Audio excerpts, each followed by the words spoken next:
Hello, my dear admins.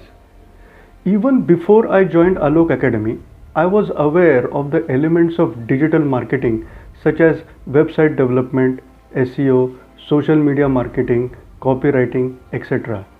But it was in Alok Academy that I was introduced and exposed to the nuances, the finer points, and that helped me grow.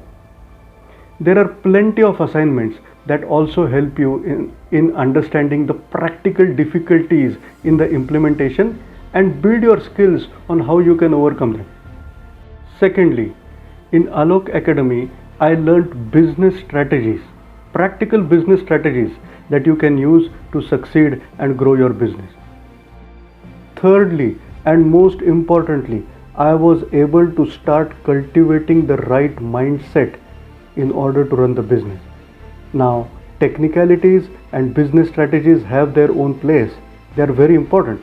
But the picture is not complete unless you cultivate the right mind where that cultivated mind then can be used to drive your business. So mindset cultivation is an important part I learned, and I grew with the development of that mindset. So these are, in short, the three reasons or the three areas of my growth in Alok Academy. Thanks for watching.